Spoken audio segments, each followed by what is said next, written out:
اللہ تعالیٰ نے قرآن مجید میں یہ بتایا ہے کہ انسان دو چیزوں کا مجموعہ ہے. ایک اس کا حیوانی وجود ہے، یہ بالکل اسی طرح ہے جس طرح دوسرے حیوانات کا وجود ہے. یہ حیوانی وجود ایک قالب ہے، اس کو آپ سادہ لفظوں میں جسم کہہ سکتے ہیں، لیکن یہ زندہ ہستی اسی زمین سے پیدا کی گئی.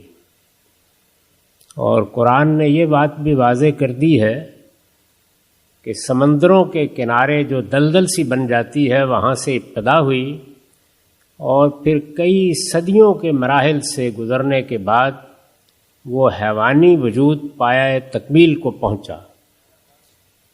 قرآن نے ایک لفظ استعمال کیا ہے کہ کئی مرحلوں میں ہم نے اس کا تسویہ کیا. جیسے آپ ایک چیز بناتے ہیں تو پہلے اس کو آپ ایک صورت دے دیتے ہیں اور پھر آہستہ آہستہ اس کی تزئین کرتے ہیں. جیسے گھر بناتے ہیں تو ایک گرے اسٹرکچر کھڑا ہو جاتا ہے، اس کے بعد آپ اس میں کہیں پتھر لگا رہے ہیں اور کہیں قالین بچھا رہے ہیں.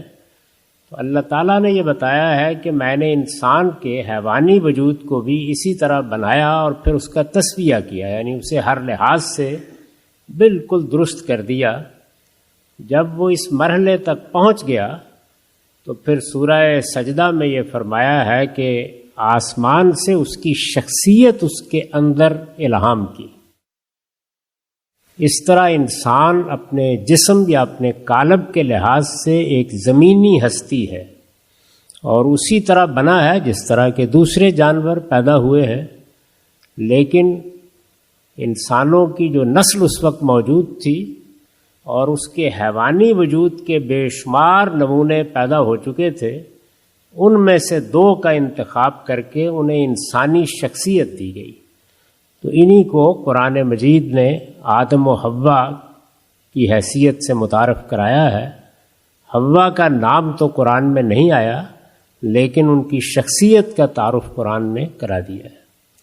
تو یہ آدم و حوا ہیں جن کو پہلی مرتبہ انسانی شخصیت دی گئی اور اللہ تعالیٰ نے ان کو پیغمبری کے منصب پر فائز کیا. آدم علیہ السلام کو نہ صرف یہ کہ انسانی شرف حاصل ہوا، بلکہ اللہ تعالیٰ نے اپنی وحی ان پر نازل کی اور انہیں پیغمبر بنایا.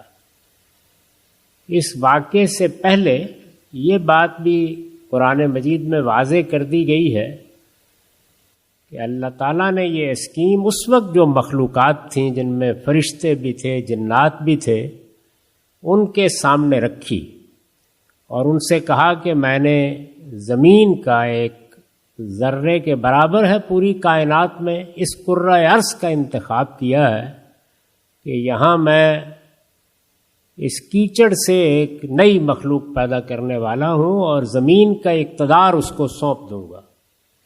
اس پر فرشتوں نے سوال کیا کہ جب آپ اختیار بھی دیں گے، اقتدار بھی دے دیں گے، زمین کی بادشاہی بھی اس کے سپرد کر دیں گے تو وہ بڑا فساد برپا کرے گا. تو اس کے جواب میں اللہ تعالیٰ نے یہ بات واضح کی کہ میری اسکیم یہ ہے کہ میں ایک اٹرنل دنیا بنانا چاہتا ہوں، ابدی دنیا. اس دنیا کے لیے مجھے لوگوں کا انتخاب کرنا ہے کہ اس انتخاب کے لیے میں پہلے ان کا امتحان کروں گا اور اس وقت یہ زمین کے اوپر امتحان کے لیے بھیجے جائیں گے، یہ پیدا ہوں گے، یہ یہاں سے رخصت ہوں گے، پھر میں ان کو اٹھاؤں گا اور اٹھا کر ان کا حساب لوں گا اور پھر جو اس حساب میں کامیاب ہوگا اس کو اپنی جنت میں آباد کروں گا جہاں موت کا خاتمہ ہو جائے گا اور یہ ہمیشہ ہمیشہ کے لیے اس میں رہیں گے. تو اس مقصد کے لیے انسان کو بنایا گیا کہ وہ خدا کی ابدی دنیا میں آباد ہو، وہ ایٹرنل لائف اس کو دی جائے. اور اس دنیا میں وہ اس لیے بھیجا گیا کہ وہ پاکیزگی کا امتحان دے. یہ سارا امتحان کیا ہے؟ پیوریفیکیشن کا.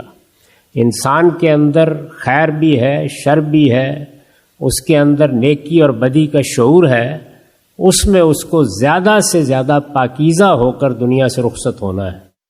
تو جو اس پاکیزگی میں جتنا بڑا مقام پائے گا، جتنی زیادہ ترقی کرے گا، اس کے لحاظ سے جنت میں اس کے لیے مراتب ہیں۔